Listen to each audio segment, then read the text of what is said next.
Are you excited about the future or are you worried? Are you expecting good things or more misery?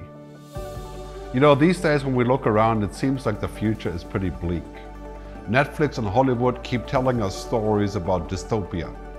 Television tells us stories about more financial decline, more climate change disasters, clueless CEOs and politicians, and of course in the end the robots will take our jobs and then they will harvest our bodies for energy. But despite all that noise, I'm here to tell you that the future is better than we think. I believe in the future where human ingenuity, science and technology will and can solve our most important problems.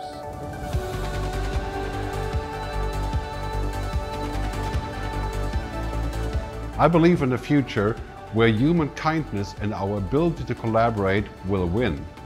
But we're running out of time because the future is arriving faster than we think. In fact, the future is already here, we just haven't noticed. Science fiction is becoming science fact, and we are at a fork in the road. The next 10 years is going to bring more change than the previous 100 years. We must make the right decisions now if we want a good future.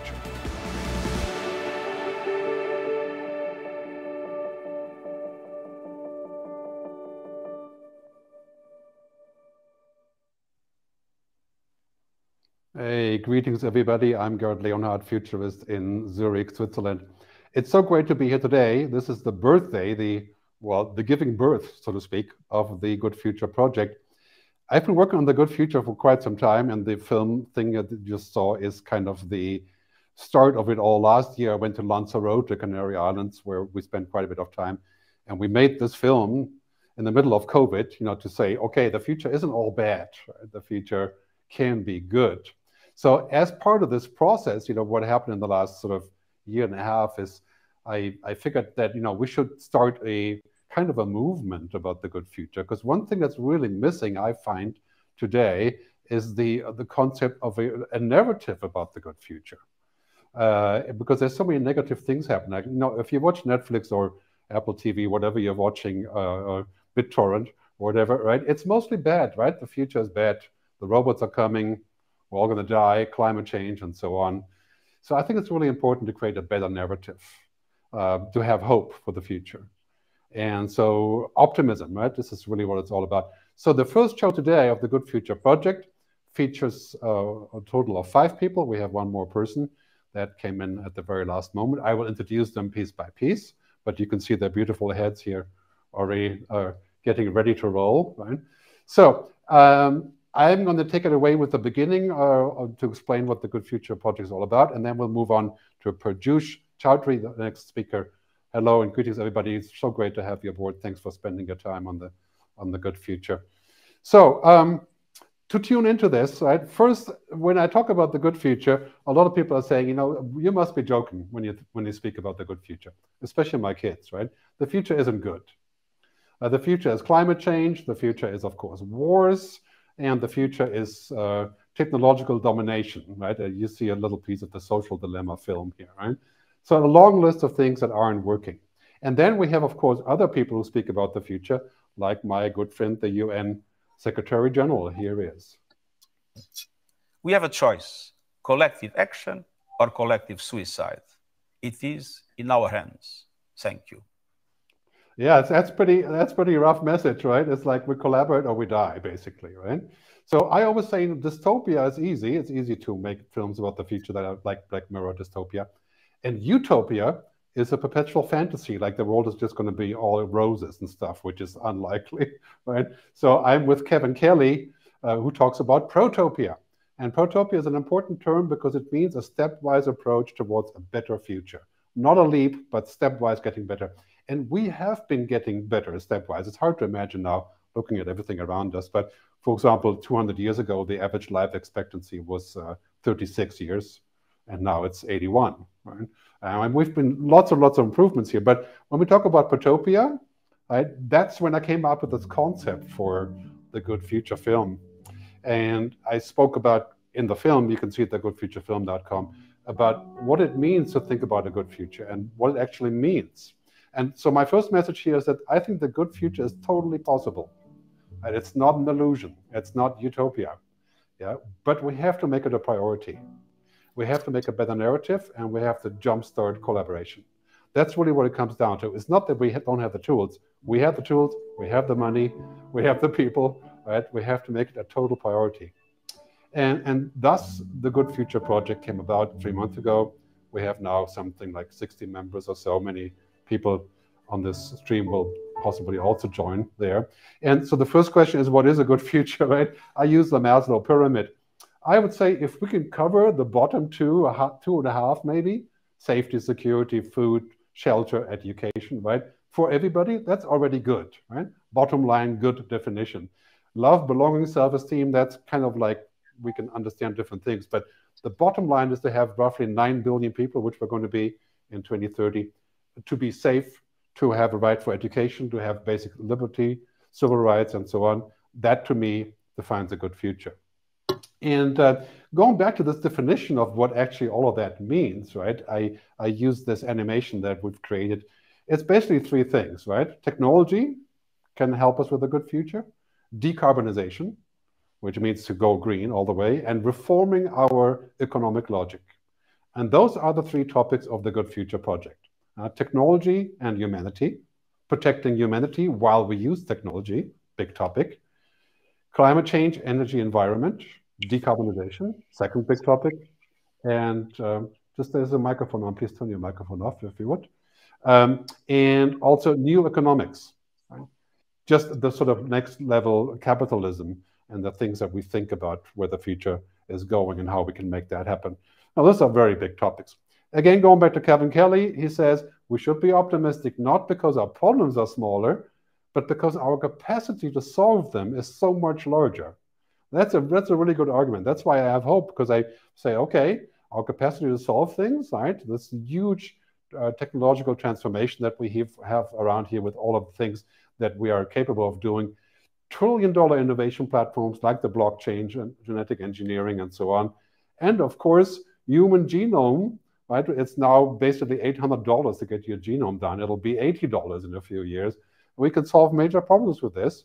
And the most hopeful one really is the sustainability revolution that we already see all around us in energy, in protein, cultured meat, transportation, investing, and so on. All that stuff is already happening at mind-boggling pace. And to me, this is the biggest one, really, right? Is this kind of idea what's happening, climate change, climate technology, is the next 100 unicorns or so will be all in climate tech, right? So battery storage, precision agriculture, the typical forester hype curve, right, or gardener, rather. So very important here to realize that green is a new digital. And that is the ticket to our future right there, that we can make it happen. I speak about this quite a bit in my speeches, so it's a very big topic. The other one that's really tough for us is this shift, right? We're going to shift from this obsession with profit and growth, GDP, to a new agenda. And Peter speaks about that a lot too. I think most of the people on this call, on this show, will speak about this. People, planet, purpose, and prosperity, right? People, planet, profit, that's of course Elkington and others. But this is a big theme now, right? It's a corporate theme. People want to see purpose. They want to see things like this shift. I took this from Peter, actually. Thank you, Peter, for producing this. I adapted a little bit. These are the key paradigm shifts. And you take a look at those, right? It's really amazing what's happening there, right? Going from the economy, to the climate issue, from combustion engines to electric engines. And we'll make those slides available. But those are all the shifts happening essentially at the same time. Mind-boggling, all in the next decade. Right? And I think the Good Future Project will look at many of these in greater detail. So also very important for the Good Future Project, just from the beginning, we want this to be completely 50-50 male, female, developed, non-developed countries in terms of participation, with all of our members, with our events, with everything. I know that's not easy to do, because a lot of people who are in the business of thinking about the future are, like me, and now we got to find more people. So it's really great to have more diversity. We're making a big effort on this, so please let us know how we're doing on this. The project is also influenced by Buckminster Fuller, who wrote a great book called This Spaceship Earth, right? And he says whether it is to be utopia or oblivion will be touch and go until the final moment. He says that humanity is in a final exam, as we're going to continue to exist or not. He said that, of course, in 1971. Right? So Bachman's a pretty amazing comment, you know, and he also said this, right? We are to be called architects of the future, not victims. And this is really what the project is all about, creating a positive scenario, positive narrative, and to architect our future, to impact what people are thinking about the future. I have this message quite a bit in my talks, right? The future is better than we think. Right? We just have to make sure we put the right steps in place to actually realize it. But we have all the tools, right? Now we need the telos, the wisdom. Great quote here by Barbara Hubbard, right? Fellow futurist who just last year passed away, rest in peace. As we see the future, so we act, and as we act, so we become. Right? The future belongs to optimists. That's been my conviction for quite some time, and I'll just share that with you. So to wrap it all off, great quote I found from an American poet: "Our attitude contains our future." That is just so important to remember. And that's a key narrative of the Good Future project. So that wraps up my fast turbo drive presentation here for this. Now, let's go back to the other speakers. I would like to introduce Puruesh Chaudhary. Yeah, I'm getting it. She's a futures researcher focused on strategic narrative. She's in Islamabad, Pakistan. She is a distinguished fellow at the Institute of Strategic Studies there, the founder and president of the Pakistan Foresight Initiative. She wrote the Future of Pakistan report 2016. I mean, she wrote it now, it's about 2060. And she is also a great champion of the future of journalism, has co-founded several initiatives there, the Agahi Awards. She's a global shaper for the World Economic Forum, an Aspen alumni. She's a member of the World Future Society. It's a long list, so she's totally accomplished. And now here's the question to you, Puruesh, is what gives you hope about the future? What is the world like in Pakistan right now? What do you see as important?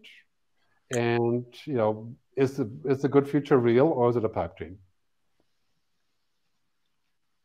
Thanks, Gerd. And so it's great to be on a platform that really talks about the good future. And as scenarists, we're sort of engaged in sort of developing all sorts of futures. And mostly I feel that what really makes it life much more easier when we're very pessimistic about how the world is going to turn out to be.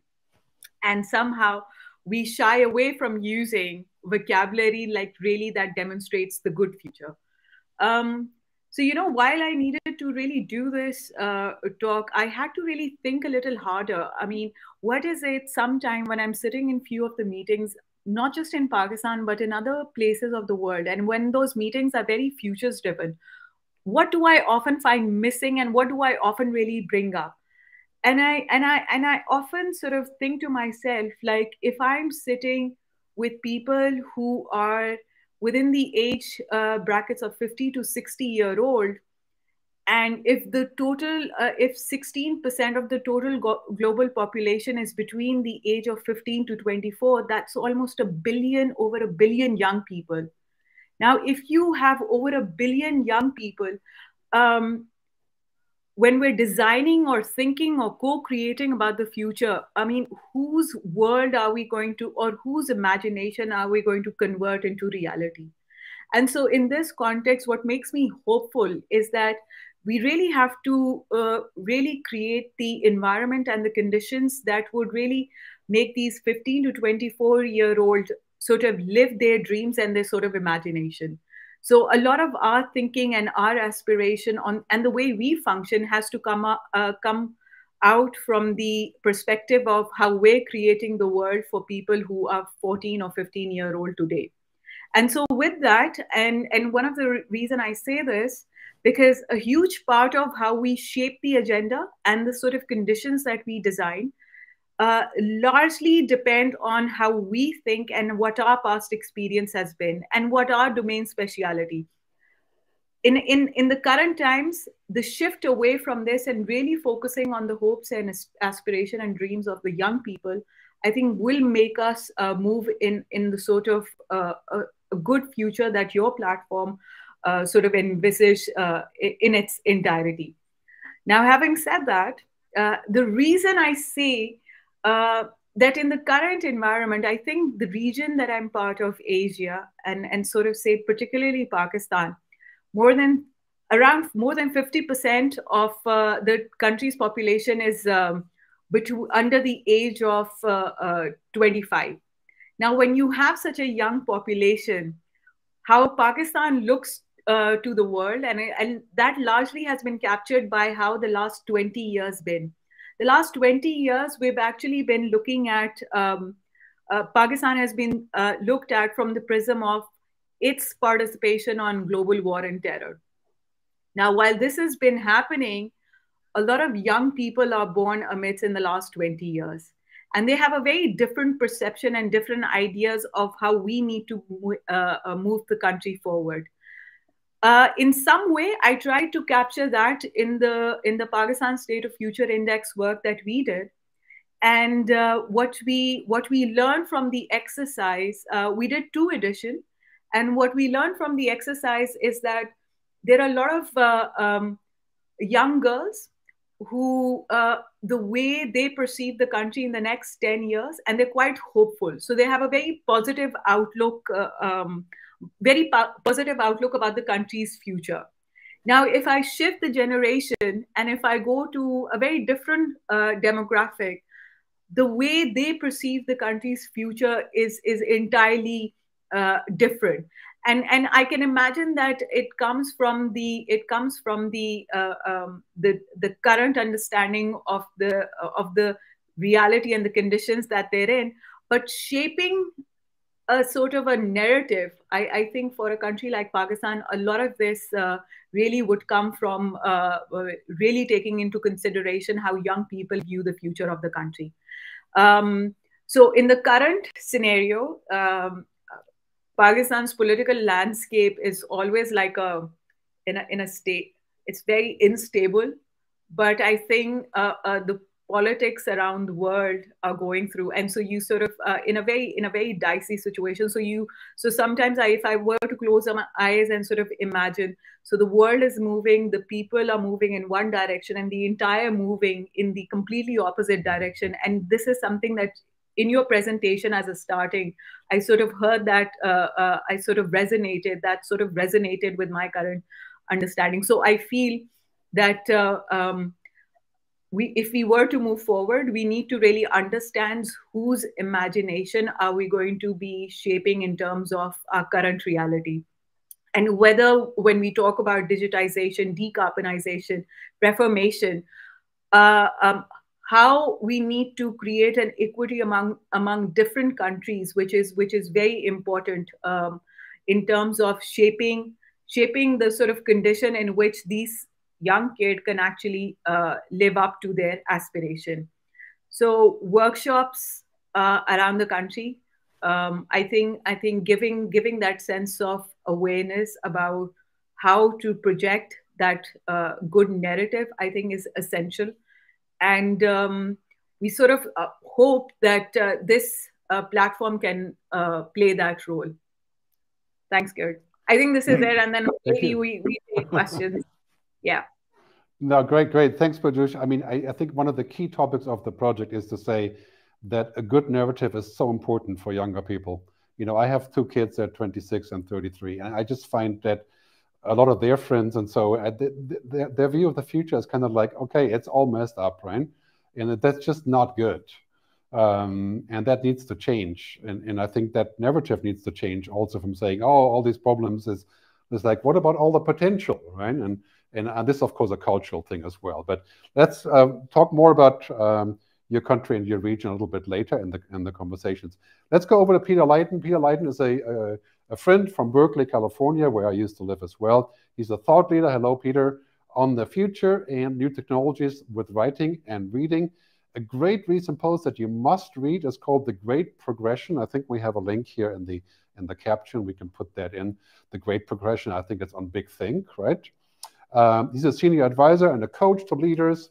His company Reinvent Futures, and host and convener of innovations, most recently at the Long Now Foundation, a long-term think tank, and former editor of Wired magazine, author, and all-around bright guy. And you know, the other day we reconnected. It was really amazing to see how much overlap we have with the messaging that has developed in parallel between my work and his work and the work of many others. So Peter, over to you. Your sound? Are you on mute? There you go. Okay, good, good. Yeah.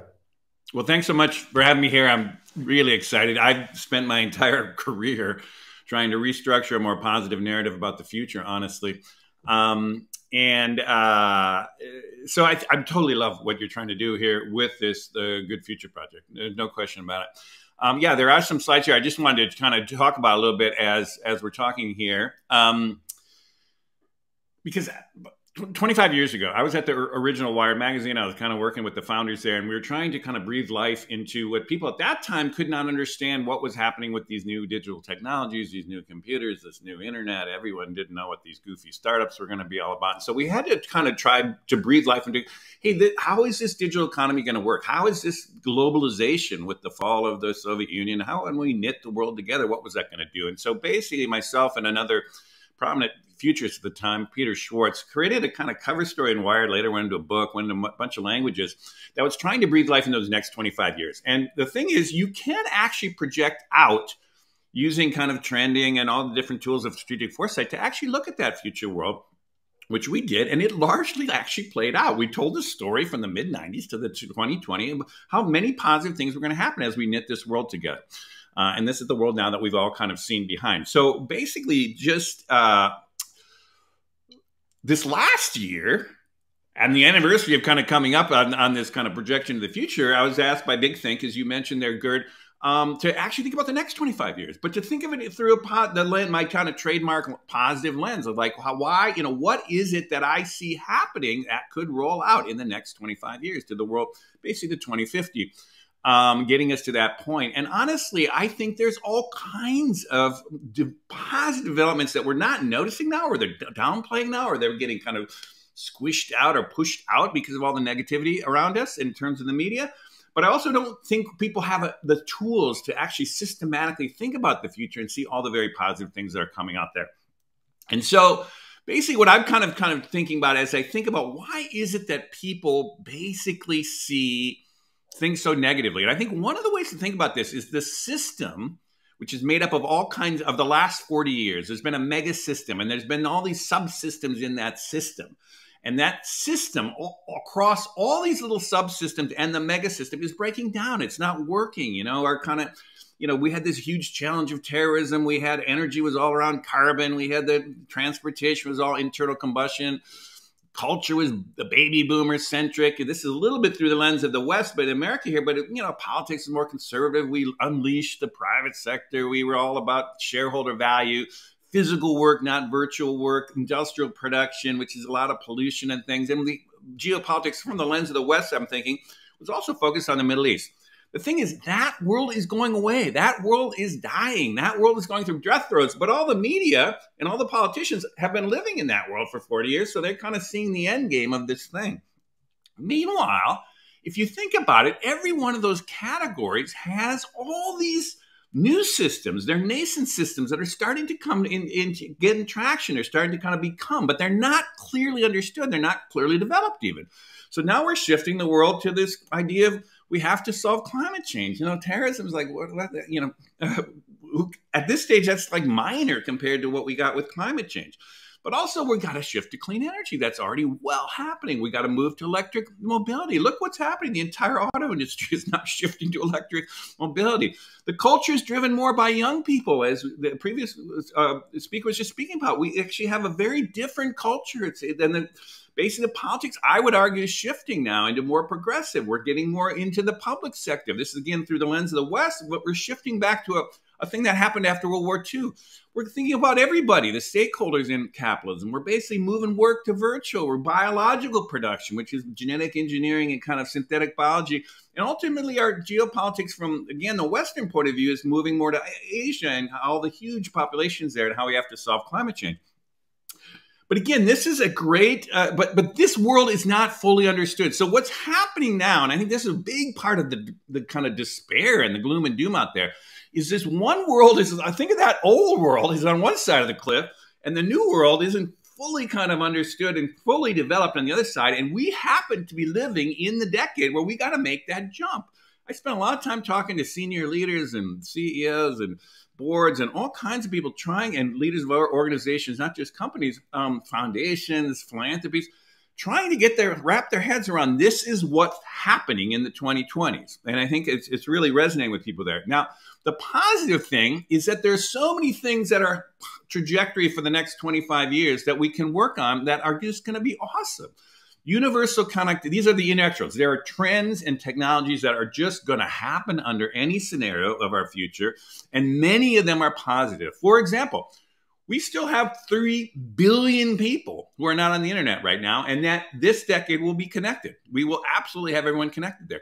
We are going to have AI, which is like a superpower in many ways. There's people worried about the dangers of it, but there's all these positive things. We're watching all kinds of things, the clean energy developments I just described to you, this genetic understanding and our kind of ability to manipulate genetics to kind of essentially create materials and things that could never have happened before. Gerd made some reference to that. Unbelievably good. We're watching new majorities kind of form here in the world all around the planet. Now, that is a thing that's happening in kind of across the entire world. There's also some what I would call global inexorables. These are less about the technologies, but more trends. We are watching, there is so much capital out there now. People think, hey, do we have the capital to shift from what is now about $1 trillion right now is going into clean energies? We need about $4 trillion a year. There's plenty of capital out there. There's a bunch of ways to talk about that. China is now a superpower rather than kind of a very much of a developing nation. They're doing incredible amount to push the climate push there. And this is the other thing I think that people underappreciate all over the world is the fact we're moving people into cities. For the first time in human history, about 10 years ago, more people lived in cities than abroad. And now that's going to continue to about 70 or 80% by 2050. That is much better for the environment, but also much better for economic development throughout the world. This is the other thing that's happening. As of now, half the world is middle class or better. Now, a global middle class kind of standard of refrigerators and scooters and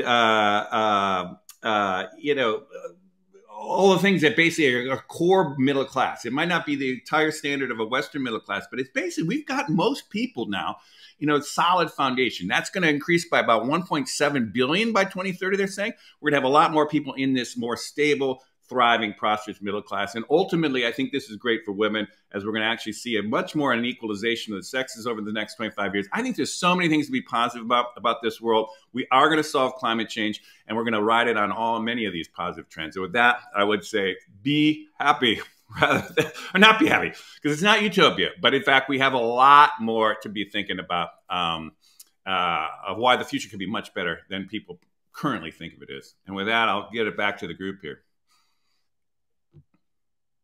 I mean, it's becoming clear to me over the time of the discussion that our view from the developed world really is one side of the coin. The other one is what's happening in the less developed world. When I speak to people at different places, we should definitely talk about that and what the good future entails for that. We're gonna move on to Dr. Nisreen Lahham from Cairo. She's one of the world's top female futurists, an expert in Web Nexus, foresight, and project management. She's an expert on international water management. That's one of her main topics. And she's worked on water food security, development of cities, city planning. She's the founder of the Future Studies Forum for Africa and executive manager at the Egyptian Cabinet's Information and Decision Support Center in Cairo. Thanks very much for jumping in so quickly on such short notice, especially with the chaotic traffic in Cairo. Glad you made it back to the wherever you can speak. So over to you. What is your take on the good future, and what's your current situation where you are? Thank you, Gerd. Actually, it's a great pleasure to join you and this fantastic team thinking about the future in a positive form and to be optimistic. Actually, in the Arab region, we say if you have positive expectations about the future, about anything, so then it's most probably that you will get what you aim for. So we have to be optimistic. In my short intervention, I will talk about the future of the MENA region, which I belong to. The MENA region faces great challenges right now in meeting the great demand for water, food, and energy. And this is driven by major two trends in the region. On the demand side, the high rate of population growth And it's expected that in 2050, we'll have 723 million people resided in the region. And the other trend is a high rate of rapid urbanization. And it's expected that by 2050, we'll have 68% of the people resided in cities, which is a really high percent. This put burden on the increased demand for water, energy, and food. And on the supply side, for the energy sector, for example, although 43% of the world oil reserves are in the region, with immense potential for renewable energy, we have still 35 million people with no access to electricity. And if we have projections with the business as usual, this will increase by 80% to 80% in 2050. Regarding the water issue, the MENA region is the most water scarce region in the world, with less than 500 cubic meter per person per year, which is really a low number, with some countries more than this, less quantity of per capita water quantities. And this also have implications on food security, considering that 32% of the people in the region face food insecurity, and this is projected to increase 60% in 2050. This challenge is also exacerbated by the climate change impacts, which we are all experiencing now in the region, with the higher temperature, the high sea level rise, the more drought, the floods which we experience nowadays, which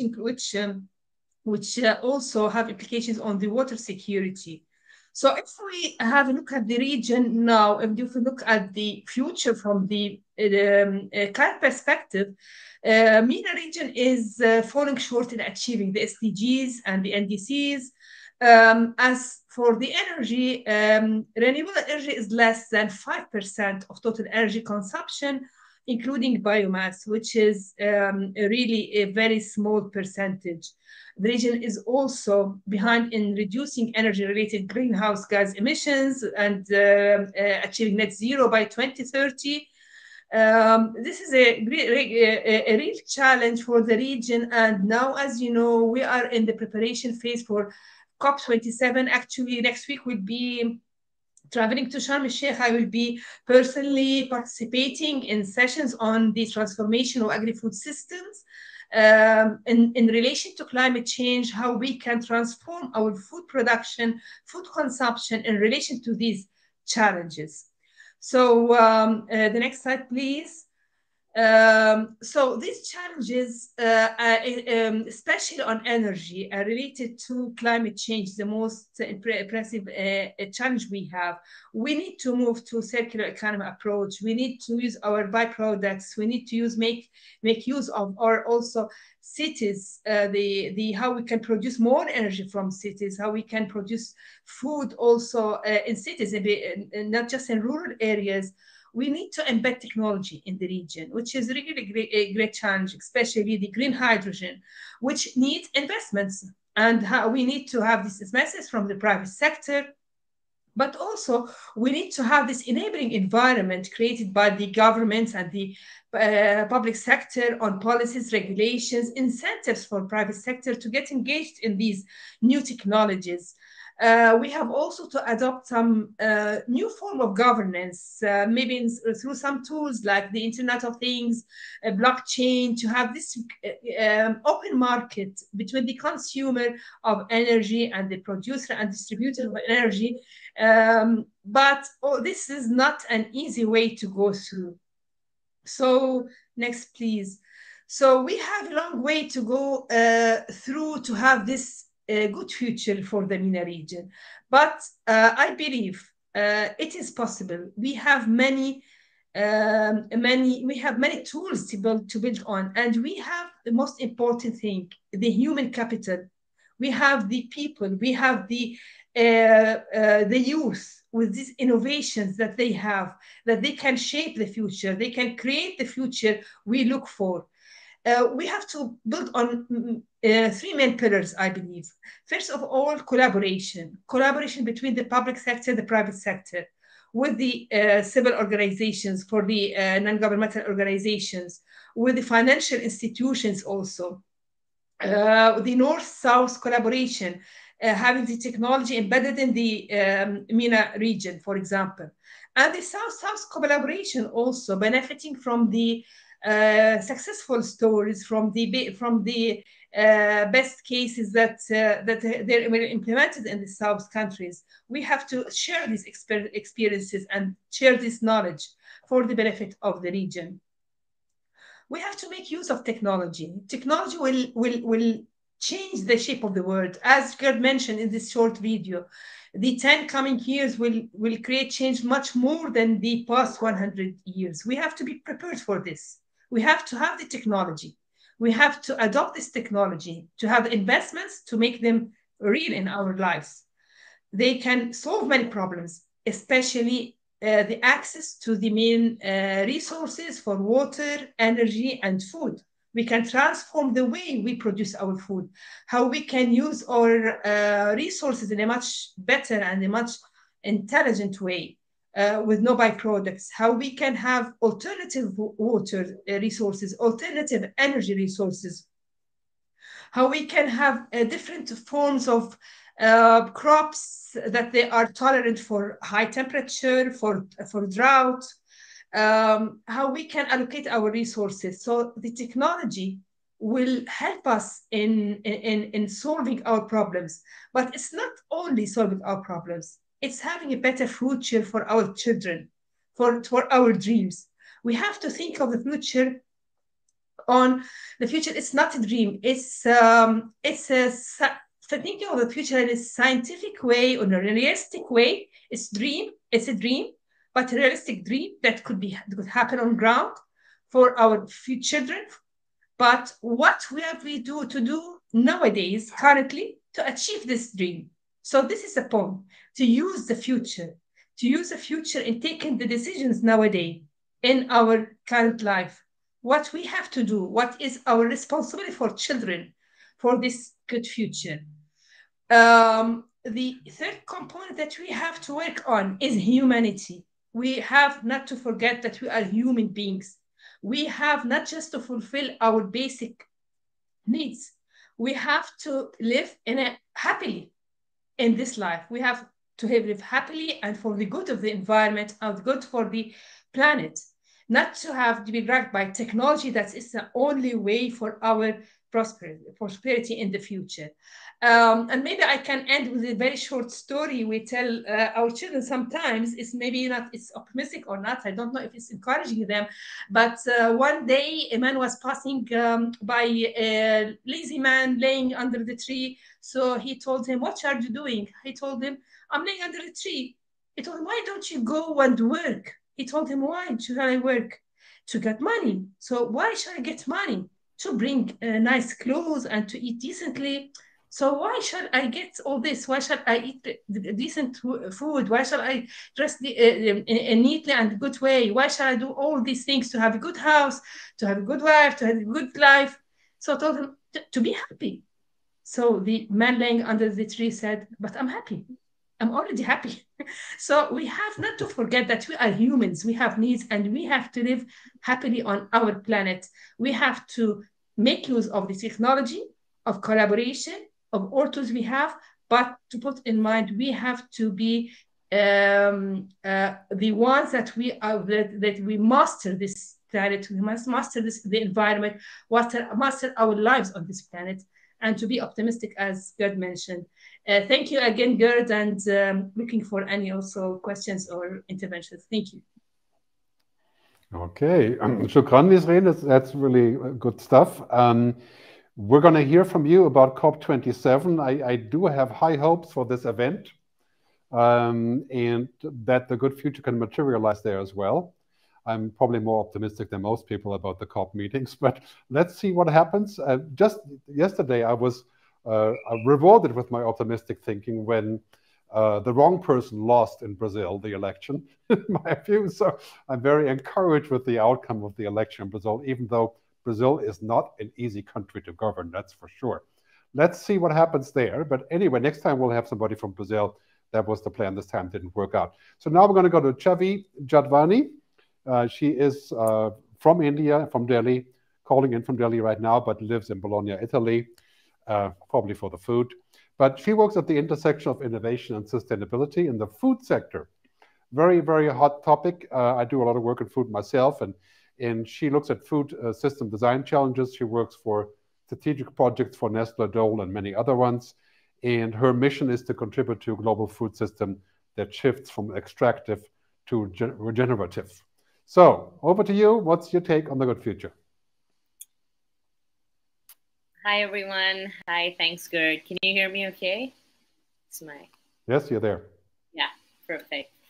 Awesome. So I am, for one, very, very much of a believer in narratives and the power of narratives. Like, if you haven't read the book Narrative Economics, really powerful.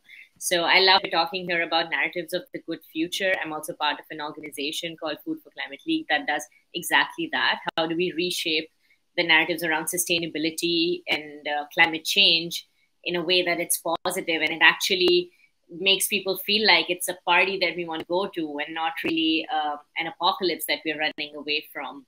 So I love that we're having this conversation today. And a lot of my everyday life is spent thinking about what is the good food future? What is an abundant future look like? Is it food growing everywhere around us, from urban to peri-urban areas? Is it delicious food? Is it nutritious food? Is it happy farmers? Is it what is this picture of the future that we're painting? And my answer is, of course, all of the above. But in specifically thinking about our ecological balance. So I'm a designer, and we were taught like good design is one that value to people's lives. It is human-centered. It is user-centered. Is it consumer-centered? So you're really improving the life of a human being, and that is what good design is. But today we are experiencing a paradigm shift in which design thinking, which is a proponent of human centricity, it's not enough. It's not enough to just think about humans, but we have to think about another super important stakeholder, which is our planet, our planetary home. And how can we design for human centricity in a way that maintains the ecological balance? So that is really the work that we're doing with prosperity thinking. So I'm also really enjoying the keywords that I'm seeing in these presentations and what Gerd you already presented. What does a prosperity-centered world look like? So that really starts by empathizing with the nature, reestablishing our relationship with nature. Like, up till now, we've been extracting from nature, using nature for our benefit. If you pick up any product out there in the world, it has been extracting material from our ecological systems and not necessarily giving back, if not making it worse. So it's not, when we think about sustainability, we are often thinking about a notion of doing less harm, but now we are going beyond that, and we're talking about regeneration and regenerative design and regenerative economies that are not just doing less harm or fixing the mistakes that we are going to make, but trying to regenerate the planet in our process. And there were some really good examples here mentioned in this call already.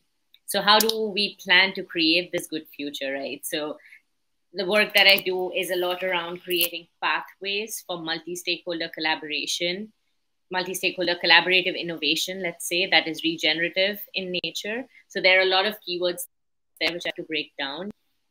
I think, as you've been saying, Gerd, as well, like the first keyword is collaborative. We can't build the future alone. It's not a one-man job.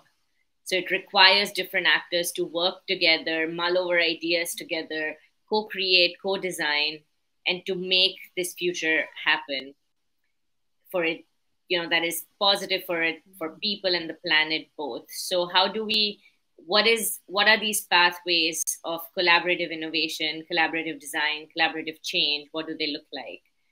The second keyword there was innovation. So to build a future that sustains all its beings' needs, we need to get imaginative with what we have. We need to get creative with what we have. Nature is abundant, but at the same time, our Earth, our planetary home, has its own budget in a way. So how do we innovate within what we already have? So these projects are aimed at innovating and designing new solutions for impact. And the third keyword, as I was saying, is regenerative. We cannot just stop at sustainability. We need to break this toxic cycle of damaging and fixing. So this is how we can act on this future. And why I truly have hope for good future is because I have never more than before today have seen so many learning opportunities for young people, for people of all ages, really, that have been engaging with these issues, even from small or big. Even if you look at from an entertainment perspective, Netflix today is a great platform to learn about our food systems, our ecological systems. There are so many documentaries out there. People are innovating in pedagogy. People are innovating in online education models. And there are so many people, like already in 5 years, I have seen a myriad of training programs around sustainability that came out. And already in the work that we do at Future Food, we see every day a lot of intergenerational programming around the topic of climate change and sustainability, and young people excited to create this future. So I'm pretty sure we are on the good path, seeing all these people activating their agency, learning about entrepreneurship, and acting at their own local level on these issues. That's my 2 cents. Thank you, Chhavi. Great. Okay, so one of these days we're going to have a session on food and agriculture and stuff. We'll invite you back for that one. That's one of the key topics. The other day, I think it was a couple of years ago, I was in California doing a session for the CIA. Not that CIA, but the California Institute of Culinary Arts, and we tasted cultured meat, from the lab, and I couldn't tell the difference. I mean, I was eating this $2,000 a kilo, meat from the lab, and it was amazing. I think that all that stuff is really changing everything. So, great. Before we go into the discussion, a quick reminder for everybody that's watching out, the millions of people out there. Don't forget to go to the goodfuture.live and sign up for news, and also sign up as a supporter for the project. We need to grow the project in a sustainable way, of course. So please do sign up. Any internal questions or follow-ups from the other speakers to the other speakers? Yeah, anybody? Otherwise, we take a question from the audience. As a reminder to the audience, you can type your question into YouTube and LinkedIn, and we'll bring it out here. If we like the question, it's going to be brought straight into the stream. So let's take the first question, unless there's an internal comment, and we can debate. Right? So, how can we enable inclusion of voices among the extremely poor? Even if they have a smartphone, the cost of connectivity is excluding them. Who wants to jump on this? Come on, guys, don't be shy. I know you're not shy. I'll jump in on that one. Oop. Can you hear me okay? Okay. Yeah. Mm-hmm. I think what's underappreciated right now is with Starlink, and there's a bunch of low-level satellite going across the world here, in that we are going to be able to touch every region of the world with high bandwidth. That's one thing. We also know that the costs of these smartphones are, keep getting driven down, and certainly the basic functionality will be quite cheap throughout the course of this decade. So I think whether it's affordability of the extreme, like people, the extreme poor are under $2 a day. They're not going to be able to buy a smartphone. But it seems to me that over the course of this decade that we will be able to actually almost give these things for the good of humanity, but also the good of for climate change reasons, all kinds of stuff. That I do actually think that this connectivity issue of bringing people into that basic thing is huge. The other thing I would just say, one last thing, is I think what's happening now with AI is getting close enough that this decade we will have simultaneous language translation for anyone. You don't have to have an educated elite to be talking the lingua franca of English here. I think these people who are really on the bottom end, extreme poverty, and will be able to actually communicate and hear and learn and do everything else across languages in ways that are going to be technology enabled. So I think there's a lot of things that technology can help in that way. And I think there's a lot of human-centered things of, hey, let's get everyone online for the good of everybody, but also it's a win-win for the whole planet. So anyhow, I think there's a lot of reasons for optimism on that. Let's hear the developing world. That's one of you guys. Yeah, I can jump in here. Yeah. Yeah, following on what has been mentioned on inclusiveness and involving everybody, leaving no one behind, there are many initiatives in the MENA region.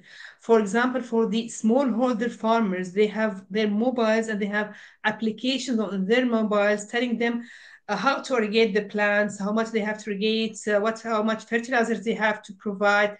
So these IT tools, these mobiles, that have provided them with a high level of connectivity and using them in their common days, and this they are conserving resources, they are doing better in their business even though it's small business. It's a win-win, as has been mentioned, and these technologies have been able really to connect smallholder farmers, which really are vulnerable people. Even for women and gender inclusiveness in these projects, many projects are considering the gender transformative approach with these technologies, that they can have access to what's going in the region, how they can, for example, for farmers, how they can sell their products without intermediaries. So it's a technology that can be connect them even in a good way for their benefit, and it's really doing well on ground with the grassroots initiatives in the region. Yeah, just one quick comment from me. I've proposed a few times when I speak about this topic that we should have a digital dividend. You know, we should make the benefit of technology give to everyone, even if they don't live in San Francisco or if they're not a member of one of those illustrious companies in San Francisco. We should take the money that's being produced by online advertising, by digital data, by computing, and give a public dividend to those that need it most. Just like I'm in favor of saying, okay, if you have to go to Lisbon to experience the culture there, we should probably have a culture tax that is paid back to people so that they can actually still live there, right? So I think a digital dividend is a solution that says, okay, from all that money, you know, Facebook, for example, makes $150 million profit every single day. Just a small dividend from that given to people who can't go online or who can't even have clean water, or, you know, that would go a long way. And I think we really need to think about this kind of idea to pay back to the ones that are the users. Keep in mind that most of the users of social media, and the biggest growth is in Africa, India, Indonesia, Brazil, right? It's not in Europe.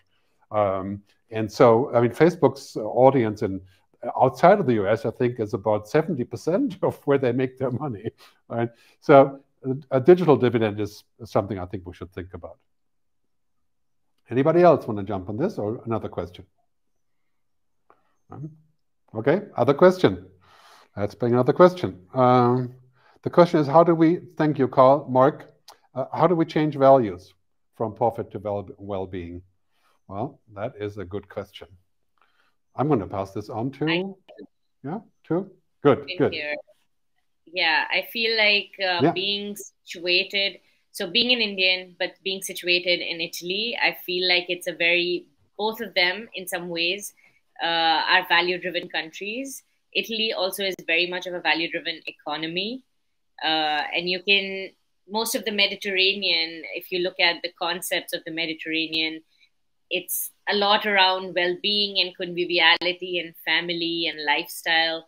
And up till now, we didn't realize that was actually a mindset that we might be looking at for the future, right? Like, how do you get people to experience this this alternative way of living, which was exactly, I love that story that was shared by someone on the call today, because also in India we use that story and that example that the man sleeping under the tree was perfect. He didn't have to necessarily go through that entire, ambitious life change to be happy. So education is a big piece, but I feel that narratives and how do we make it sexy to not want a 401k? How do we make it sexy to live on a beach on $500, but you have everything you need around you, so you probably don't need the $5,000? And so I feel a lot of it is marketing, narrative, culture reshaping, as well as education. Like being in a developing country, I know what it means to grow up with a narrative which is all around ambition, competition, being better, and always looking for what's better out there and never living in the present moment. And there's a huge sort of mental health related movement as well that is improving and changing that. So I'm actually seeing a lot of signs that we can be optimistic and positive about in terms of new growth narratives, which are more prosperity centered and not necessarily GDP driven. Well, maybe to add to that, you can say that in some ways, maybe people who are sometimes not as much connected have a more offline luxury life, which is kind of a strange thing to say, because it's weird that people who are not connected, they want to connect as much as possible. And then when you are really connected, you want to disconnect as much as possible, right? So I always say offline is a new luxury. And to me, that has to do with well-being, to be just human without necessarily always getting the data feed and going back to this. There's actually a name for this now. I thought about that earlier. It's called nature deficit disorder. It's people who spend too much time with devices, right? And that may not be much of an issue in a place where you can't connect, obviously, because temptation would be much harder to get, right? So I don't know, what's that like in Pakistan, for example? I mean, do people feel like they are underserved with connectivity, or do you have that similar problem of people getting addicted to technology? So you see, it's like more of like a mixed bag situation. In Pakistan, when you're moving from one city to the next, the context shifts dramatically. And when the context shifts dramatically, you would almost sense the overall understanding of what national politics are, or what does connectivity means. That also changes. So there are organizations in the country that are working towards providing or expanding access as a whole, and so they've been in the last 2-3 democratic transitions. Digital Pakistan has been quite heavy on the policy agenda. And that has been something which has been one of the, in the previous political party, it was one of the most critical policy instrument in terms of galvanizing a whole bunch of young Pakistani to come into the entrepreneurial space. And so, when you have almost roughly over 10,000 young people turning 18 every day in a country, you can sort of imagine the sort of monstrous stuff, not just in terms of connectivity, but also opportunities. And so sometimes, when you're here in Pakistan, what I feel that there is some deep sense of histories attached. There is this whole idea. So we're fluctuating between parts of us being civilizational and parts of us living in the Westphalian construct. And somewhere in transition, we're trying to also manage within the global affairs and the schemes of things. So there are, and not to forget, culture plays a huge role. I mean, I don't. In Asia, culture is perhaps one of those. It's one of those dominating trends that really shapes our behavior, that really shapes our understanding, that really conditions us to really look after what our traditions are, what our norms are, and therefore they are usually the ones really forcing our understanding of what is the potential future that we would want. And sometimes, like most countries and most organizations or most cities, we get lost in translation, and that degree of that whole sense of how lost one can be, that sort of gets reflected in global media. And so when you see that, but however, when you move around in different communities, the stories are very different. The narratives are very different. So if you would allow one dominant narrative to shape one's understanding about what the entire country is, I think that's where the deep flaw comes in. That's where a lot of misunderstanding comes in. And that's where we have conflict in our conversation, the space for less negotiation and less collaboration. And I think as foresight practitioners and researchers, much of our effort and energy goes into bringing people together rather than dividing people.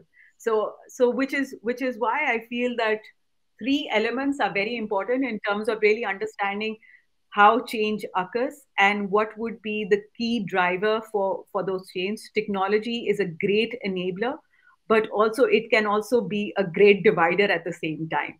But as I say this, three things are essential. For Asian context, I think three things are quite essential. Number one, we need to understand there are some places that have a very civilizational way of looking at their future. Culture is something which is an undercurrent theme that runs through most of the conversation. And thirdly, there is a deep understanding of what our history is all about. So these three things, I think, if put into context, moving away from profit to well-being can be a transition, and we see that transition in certain demographic, at least in Pakistan. Yeah, I'm an optimist on this. I think we're seeing that transition everywhere now. The millennials are coming in, and they were utterly shocked and destroyed by COVID, I think, in many ways, like, people between, say, 23 and 35 or so. And now they're coming in with a force and saying, we want a better world. We don't just want to go back. We want to do it differently. And this is, keep in mind, people my age and Peter's age, and generally the older generation, the boomers, they're moving out of the decision-making process. And millennials are coming in, and women are coming in. Look what's happening with elections around the world, except for, maybe, pretty much everywhere. Colombia, Brazil, right? New Zealand, of course, is a great example. And other places, women and young people are coming in. And I think we're going to see a value shift coming from this, and it'll be brutal for some of the companies in the next decade, being subjected to millennials coming in and changing the game. And that gives me great hope that, we can, you always say millennials are, they don't want to move, they're lazy and so on. I don't believe it. I think they just need to come out a little bit more. And they haven't really had their chance. And it's been kind of, it's a strange thing when you look at the younger kids, they are digital natives. They've never known, in most countries at least, any time where they were not online, where they weren't connected. But the millennials, they have known that, right? They know a little bit of my world, they know a little bit of the other world, and now this is a huge change process. I think the research shows roughly in 5 years, most of the leading positions around the world in the industry will be done with at least 55% or so by millennials.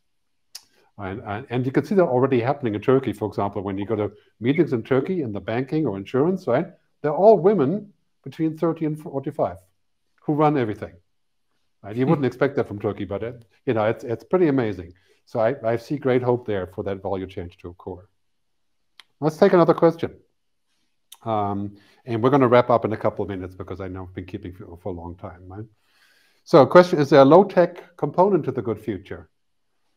Yeah, highly influenced by fictional entertainment media. Yeah, that is a, yeah. I'm not going to speak about that. I'll leave that to you guys, and then I'm going to chime a little bit later. Anybody? Sorry, Gerd, very quickly. And I think that's so fascinating that, Lisa has come up with low tech.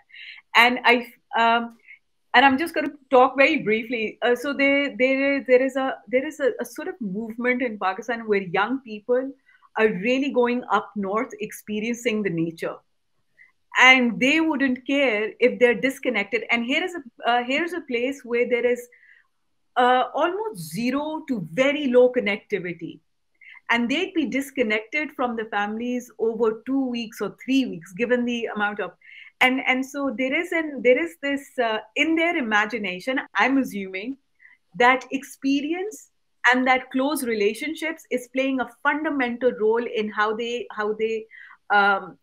also experience a sense of well-being. So their sense of well-being is not really technology driven. Their sense of well-being is in human connections. So I think it may be different for different countries, but at least what I see in Pakistan, that is a low-tech component is pretty much part of the good future. And nature. And you mentioned nature deficit disorder. That's something I think many young people are actually changing. Yeah, nature is obviously a key part of the good future because we're part of nature. And going back to nature, I think that's going to be so crucial without not using technology. It's not an antidote. It's basically a balance question, right? These days, you see a lot of people who have more relationships with their screens than they have with other people. You know, and I think that is definitely detrimental. Also, when we think about the fake world that's forming within the sort of Netflix bubbles or Black Mirror, or of course the metaverse, right? It's the world where the real world sucks, so we go off to a virtual world, right? And that's kind of what Zuckerberg wants us to believe, you know, that his world is going to be so nice and beautiful. You can be anything you want, and you don't have to have a body anymore. Right? Anyway, I think that's a very, very big topic. Also, a key topic of the Good Future Project is to say, how do we protect humanity? How do we protect the traditional, the indigenous, the things that are part of us without being intermediated by some device? Any other comments? Yeah, no? You'd be tempted for this? I think we all agree on this. So, okay, so final question, okay? So question for the panel, how do you feel we can all make these positive energies more visible? Should we focus more on SD17 and even transcend the SDGs to fast-forwarding developments? You know, I'll take a quick answer, and then all of you should make a final comment on this. My comment on this is all great stuff. I love what the UN is doing, the SDGs, even the World Economic Forum. You know, they all do little pieces of their thing. I think what is missing is a global narrative that gets a good story out there, gets people hopeful, that produces media, that is a mainstream of what people are tapping into. That is what's missing. Take away the technology conversation from the tech companies, put it into the public space, the civil space, right? Talk about what democracy does with create a positive story and get our young people excited to be part of that future. As Buckminster Fuller, that we're supposed to be architects, not consumers or victims of the future. I think this is really, all these organizations are doing great work, but the narrative is too weak, and that needs to change. Okay, your final comment now. This is your chance.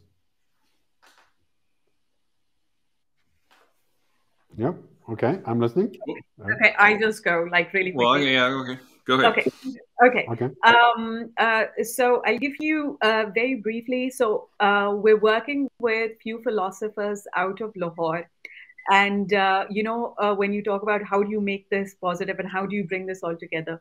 So the whole, their whole foundation of their philosophical work is how do you move the human mind from being rather stuck in the very technicalities to becoming nature-centric. So a lot of their work is around, what they call their work is evolutionary mentology. So it's very much aligned with how nature is and what the evolution process looks like.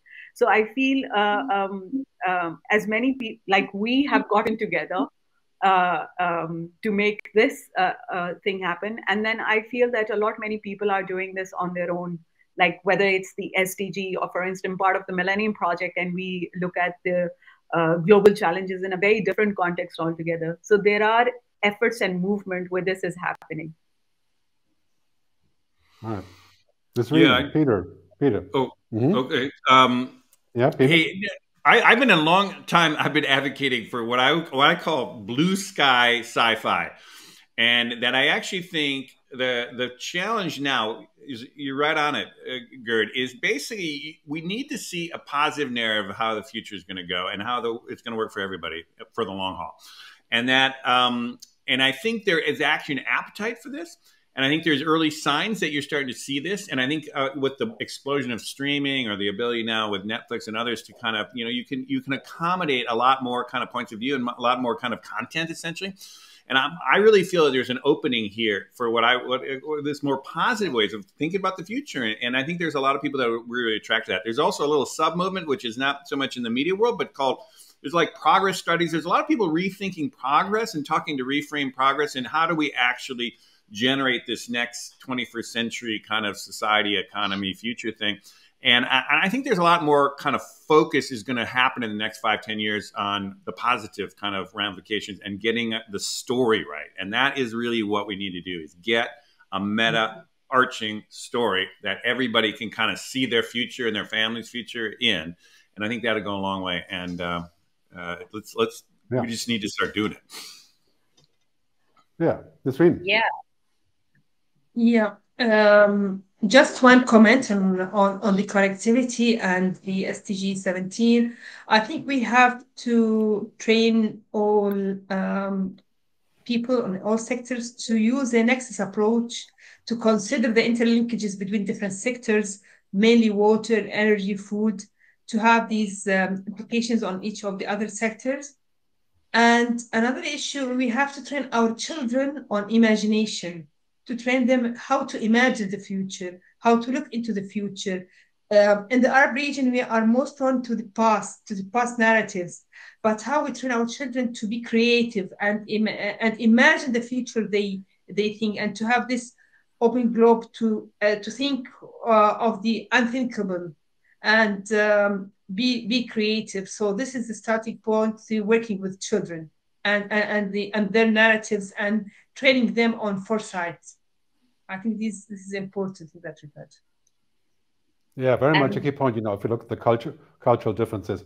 Okay, Chhavi. Yes. Yeah, I had a final thought here as well, because I feel education leads to community, and community leads to innovation. Our systemic change model that we're working on at Future Food, and it's an emergent model.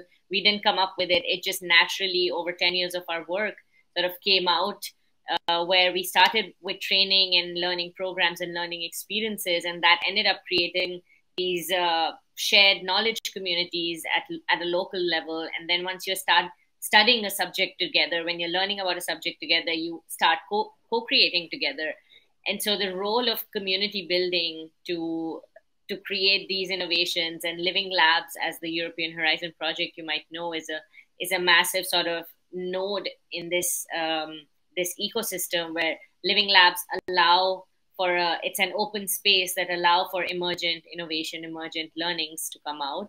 So I think that also is going to play a key role in how we see these bottom-up innovations and culture shift that's going to happen. So the role of community there is super important, because again, change doesn't happen alone. Great. I mean, it's also a good closing connection here, because we are looking to build a community around the Good Future project, and it's very nascent. It has to percolate and become lively. But this is what we're working on, and we'll be doing another show hopefully in about 4 weeks, and we're going to start doing special episodes on food, on agriculture, on of course energy and green energy and all these topics. So if you have any ideas, just go to the project and send a message. I want to thank the speakers and the panelists, and thanks so much for being here. I know this took up quite a bit of your time here. And after all, it's Halloween in America, right? Of course, that's still the morning there. So I'm happy you weren't dressed up as a monster. So great to have all of you here. Thank you very much. And watch the film, thegoodfuturefilm.com. Let me know what you're thinking. And if you have any ideas, please get in touch. And thanks for tuning in. Thank you, everybody. And goodbye. Talk to you later.